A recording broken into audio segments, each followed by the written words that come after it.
Estamos aqui com um carro que o brasileiro adora. Sempre que eu gravo ele, o pessoal fala muito bem. Quem tem o carro recomenda. Quem não tem fica naquela dúvida, será que é um carro interessante, será que não é? Estamos aqui com a Duster Iconic 2023. Essa é a versão 1.6 aspirada, tá, pessoal? É um carro muito bacana. E já começamos com tudo. Estrada com buraco, desnível.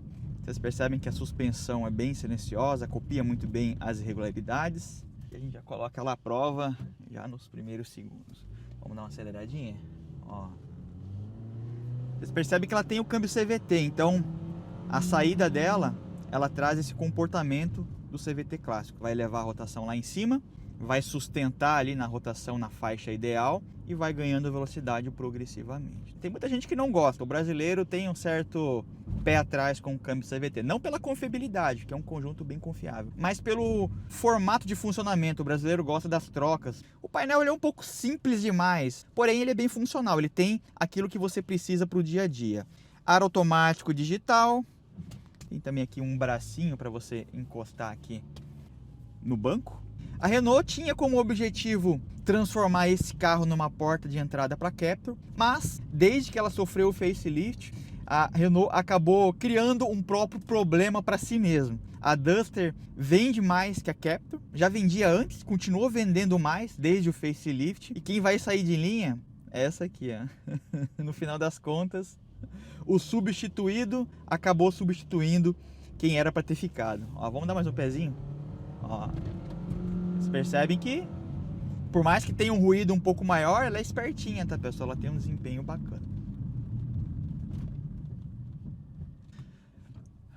Outro ponto muito importante desse carro é a questão do espaço interno. Não só aqui para quem vai sentado na primeira fileira, mas principalmente para quem precisa levar muita bagagem. Ele é um carro que tem um espaço de porta-malas absurdo. 475 litros, são mais de 100 litros em relação a um T-Cross, por exemplo. Comparado com o Jeep Renegade, acho que dispensa apresentações. Lá a gente tem apenas 320. Então, para você que tem uma família grande, para você que está pensando em viajar com muita bagagem, tem muita tralha, criança pequena, ou você é um cliente PCD, esse carro acaba trazendo uma boa pedida nesse aspecto. O preço dela hoje, FIP, na faixa dos 110.500. Está sendo vendida hoje ali na Mercer por 109.900.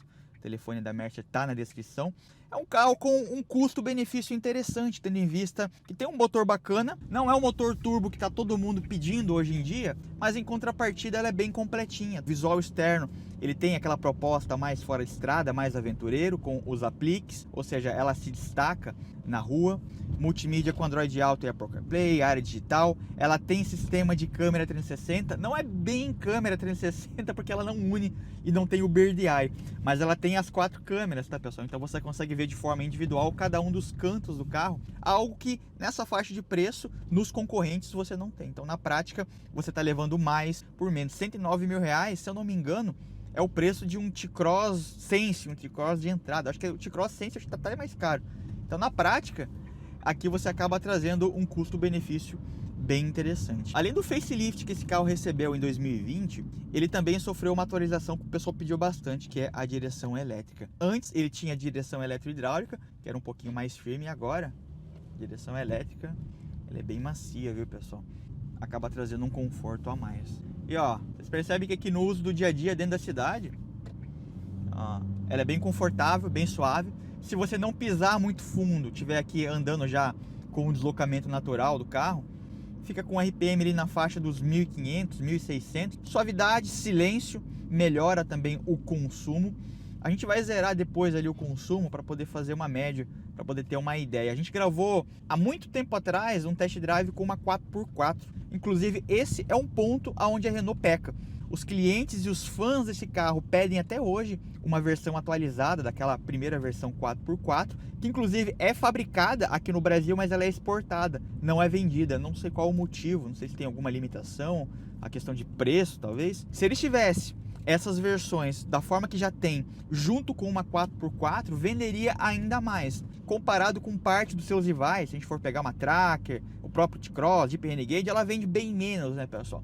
Mas se tivesse uma versão 4x4, acredito que venderia um pouco mais, pegaria um nicho um pouco maior. Se a gente fosse pensar num carro 4x4 gasolina hoje, com essas características, teria que ser o Mitsubishi.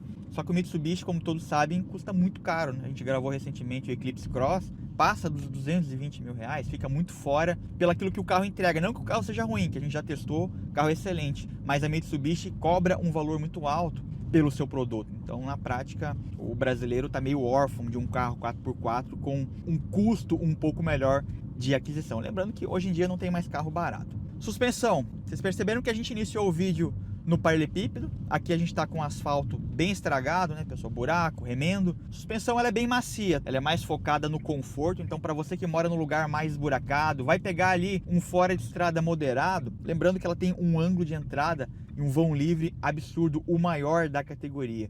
21 centímetros de altura, 20 ou 21 centímetros de altura. Para você que vai pegar ali um lugar meio complicado, uma quebradeira, aqui vai enfrentar com valentia. Até mesmo nos grandes centros, a gente sabe que chega no final da tarde de um dia mais quente de verão, dá aquela chuva, alaga tudo. Aqui você vai passar por cima, porque ela é realmente muito alta. Vamos dar mais um kickdown aqui. Ó, vocês percebem que ela joga a rotação lá em cima. E quando ela chega no 5.600, ela faz uma simulação de marcha. Mas no geral, o comportamento dela é muito semelhante a um CVT mais tradicional. A 100 km por hora, vamos colocar aqui a 100 km por hora, vamos ver aqui como que ela ficaria de rotação. Vamos aumentar um pouquinho mais. Ó, estabilizei aqui. 2.050 rotações mais ou menos. Isolamento acústico bom, daria para viajar tranquilamente, você não ouve o ruído do motor invadindo a cabine. Então, na prática, pessoal, é um carro confortável, macio, espaçoso e andando de boa, sem exagerar no pé, é um carro bem silencioso, mesmo tendo o motor 1.6 aspirado. Mas, se você quiser comprar uma versão mais apimentada, existe a versão Iconic com o motor 1.3 turbo. Um motorzinho com injeção direta, você tem ali um desempenho bem superior ali, realmente é um verdadeiro foguetinho. Eu não andei na Duster Turbo, tá, pessoal, mas eu andei na Captur, que é quase a mesma coisa, a estrutura é bem parecida. Eu digo para vocês, me impressionou bastante. É uma pena que a Renault não divulga tanto seus produtos. Até mesmo a própria Captur é um carro meio esquecido, até porque tá meio defasado, né, pessoal? Mas o motor que foi colocado naquele carro é realmente impressionante. É o mesmo motor que equipa a GLB. Inclusive, muitos dizem de forma equivocada que a Duster e até mesmo a Captur utilizam o mesmo motor da GLB, mas é o contrário, tá, pessoal? É a GLB da Mercedes que utiliza um motor Renault. Aproveitando que essa Duster já está com seus 13 mil quilômetros rodados, muita gente tem dúvida como que é o carro depois de 10, 15 mil quilômetros rodados, e eu posso afirmar para vocês, estrutura está bastante sólida, não tem barulho de portas, não tem barulho de acabamento, a própria suspensão, ela está bem firme, estável, sem nenhum ruído. Isso é uma coisa que geralmente começa a aparecer com 10, 15 mil quilômetros, e eu pude perceber que essa Duster está bastante íntegra nesse aspecto. Inclusive me chamou bastante atenção como ela é confortável e como ela é gostosa para usar no dia a dia. Direção elétrica traz uma mudança de trajetória como essa aqui, ó, algo bastante prazeroso para ser feito. A gente rodou aqui mais ou menos 24 km desde que eu zerei o cronômetro. A gente andou numa média de 100, 110, tá fazendo um consumo médio de 15.9. Lembrando que aqui é uma média ótima, tá, pessoal? Tô sozinho, andei no planinho, carregado, pegando uma serrinha, vai fazer uns 12,5, 13. Não é um consumo ruim, tendo em vista que é um carro que vai levar bastante bagagem e é um carro bem espaçoso. Mas se você tiver condição de andar levinho e andar com o pé bem controlado, ó, 15.8, 15.9 na prática é um consumo que eu considero bem interessante, tendo em vista a proposta do carro. Duster Iconic 2023. Essa é uma versão sem o pacote Outsider, que na minha opinião fica até melhor. Ele não tem os faróis auxiliares, apenas o farol de neblina. Conjunto óptico tem DRL e a dupla parábola, lâmpada halógena, grade com acabamento cromado, câmera frontal do sistema 360 e de perfil a gente percebe que realmente ela tem um vão livre invejável, mais de 20 centímetros. Na prática traz uma possibilidade de você enfrentar algumas situações mais complicadas, inclusive é melhor que o vão livre do próprio Renegade, que tem essa fama de ser um carro fora de estrada. A versão Iconic já conta com acabamento em plástico ao redor das caixas de roda, traz um pouco mais de volume, deixa ela um pouquinho mais encorpada, roda 17 polegadas. Perfil 215/60/17, perfil mais alto, a gente conseguiu perceber que ela é realmente uma caminhonete bem confortável, né? Caminhonete não, né?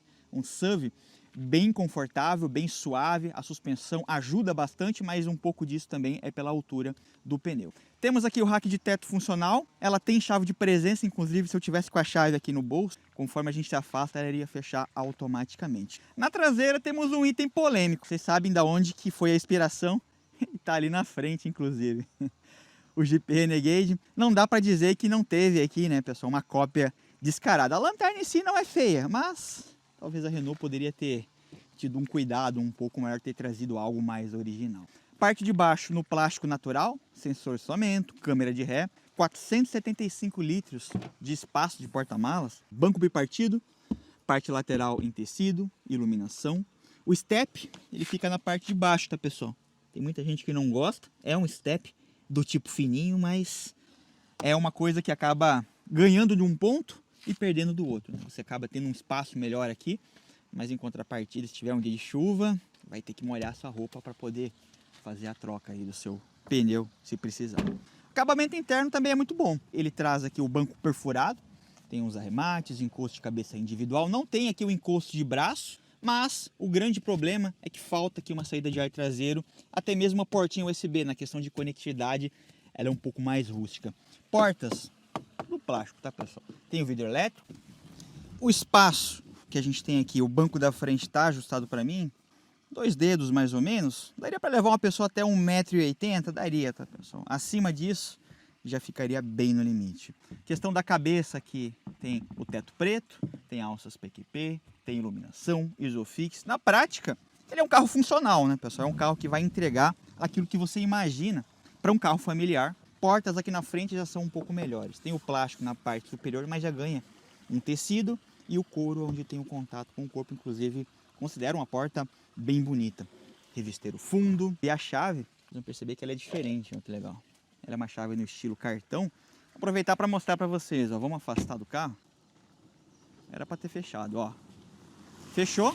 Quando a gente se aproxima, ele vai abrir e vai dar as boas-vindas. Aí é só você pegar, ó, acabou de abrir. E aí você acessa o carro normalmente. Ele tem essa música aí meio assustadora. Mas a característica do carro. Tem aqui a abertura e fechamento das portas, a abertura do porta-malas, tem a questão da iluminação. Para dar partida, é só apertar o Start Stop. Como ela é um carro derivado da plataforma Dacia, lá fora, ela não é vendida como Renault. Ela tem alguns itens um pouco simples demais, até porque lá fora ela é vendida como um carro bem de entrada, um carro popular. Tem durabilidade, confiabilidade, mas aqui ele tem um certo status de carro de luxo, de SUV, mas lá fora ele é como se fosse um carro barato para usar no dia a dia. Então tem alguns itens de ergonomia que são meio estranhos. Por exemplo, esses comandos satélites aqui, que já são um tanto datados. Para você navegar e resetar, por exemplo, aqui o consumo, por exemplo, tem que meio que não tem um botão de reset, não tem um botão de OK, você meio que tem que deduzir que você vai ter que apertar aqui, ó, 15.2 a média com ela parada, tá, pessoal? Então, consumo bacana, né, ó, aperta aqui. Eu descobri isso por acaso, tá, pessoal? Porque eu tava procurando um botão para resetar e eu não achei. Aqui na parte de câmera, como eu disse para vocês, ela tem a câmera 360, mas é um sistema diferente. Ela não tem a visão aérea, o Bird Eye, e para você ver os ângulos, você tem que clicar de forma individual, ó. Esquerda, direita, câmera frontal. É bem funcional, é prático, inclusive a câmera de ré, ele tem a guia dinâmica, mas a Renault poderia ter colocado ali, né, as câmeras juntas para gerar aquele 360 em tempo real menorzinho, né? Todo mundo faz isso, só aqui que não foi implementado. Bom, pessoal, vamos fazer aqui uma saída de rodovia na subida. Ó, pezinho fundo. Temos que mostrar a realidade, né, pessoal? Ó, vocês percebem que ele ganha velocidade. É um pouco mais linear, né, pessoal? Não é igual o motor turbo, mas ó, na subida a gente já percebe o ruído do motor invadindo um pouquinho mais, tá, pessoal? Mas chegou nos 100 km por hora. Então não dá pra ficar com aquela choradeira, com aquele mimimi que é manca, é um tijolo. Não, pessoal, já vamos aproveitar para fazer nosso testezinho de frenagem. Já faz um tempinho que a gente não grava um test drive, né, pessoal? Então vou aproveitar para fazer completinho aqui para vocês. Ela não tem modo esporte, pessoal. Vamos botar do jeito que dá aqui, né? Vamos embora. Ó. 40, 60, 80, 90, 100 km por hora. Vamos dar o pé tudo aqui, hein? Eita! Caramba! Foi diferente, viu, pessoal? Ela deu uma balançada. Freou rápido, freou bem. Mas eu percebi que a suspensão deu uma alinhada ali que foi diferente, viu, pessoal? Foi diferente. Bom, vamos dar um pezinho fundo? Vamos voltar para a rodovia aqui. Ó, inclusive a gente tá com uma tracker ali, ó. Vamos dar um calor nessa tracker ali, ó. Então vocês percebem que 120. Aí a Saveirinho moiou a nossa história. Estamos com a trackerzinha ali querendo brincar. Mas a gente não tá pra brincadeira, né, pessoal? Mas vamos dar um pezinho fundo, só pra ver se a gente consegue distanciar da tracker, ó. 120, 130 e vai subindo. De uma forma mais progressiva, mas vai subindo e a nossa trackerzinha já ficou pra trás ali, não aguentou a pressão. É óbvio que a tracker anda mais, né, pessoal? Se for 1.2, porque é 1.0 também não é lá aquelas coisas mesmo sendo motor turbo. Não desmerecendo, mas trackerzinho 1.0 carregado, quem tem sabe que não é bem assim também, né, pessoal? Muitas vezes o pessoal fica passando a mão na cabeça de motor turbo. Motorzinho 1.6 aspirado ainda dá conta do recado com toda certeza. Aproveitando que a gente já está encerrando aqui o nosso vídeo, a gente já está levando o carro ali para a Mercer, para falar um pouquinho do consumo. A gente teve aqui um consumo, deixa eu colocar aqui no marcador para vocês verem, 9.2, tá? Quando eu peguei ela estava marcando 12.4, se eu não me engano. 12.4, 12.2, 12.4. A gente fez 0 a 100, a gente deu umas aceleradas, ela está marcando 9.2. Acredito que o consumo dentro da cidade vai ficar nessa média aí, 9,5, 10. Quando a gente estava andando de boa na rodovia, fez 15, quase 16. Só que aí era andando bem de boa, 100 km por hora, vazio, sem bagagem. Na rodovia, andando carregado, vai pegar serrinha, vai pegar ali pista simples, ultrapassando o caminhão, usando como tem que usar, vai fazer de 12,5 a 13, que eu considero um consumo interessante, tendo em vista que é um carro grande, é um carro relativamente pesado, né, pessoal? Vai levar bastante bagagem, vai levar ali 4 adultos numa viagem, por exemplo. É uma média que está aí dentro do esperado. Até achei que ela ia consumir mais, mas no final ela surpreendeu positivamente. Falando um pouquinho das questões que poderiam melhorar, todo carro tem algum ponto que poderia melhorar um pouco mais, né?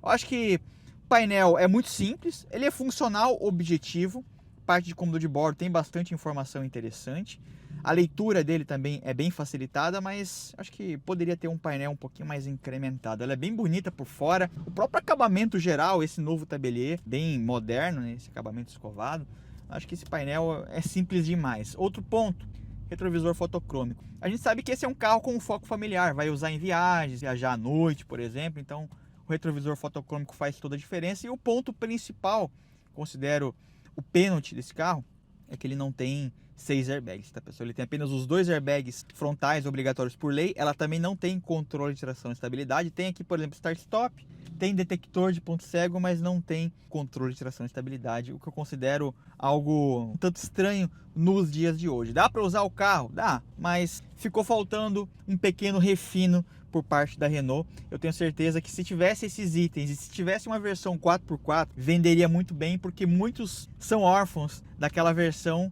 que tem fãs até hoje. Quero perguntar para você o que achou da Duster Iconic 2023. Eu considero essa SUV injustiçada, porque ela vende muito pouco pelo que ela entrega. Tem um bom custo-benefício, espaçosa, bonita, manutenção confiável, tem um motor honesto. Vocês perceberam que até a questão do consumo não é ruim.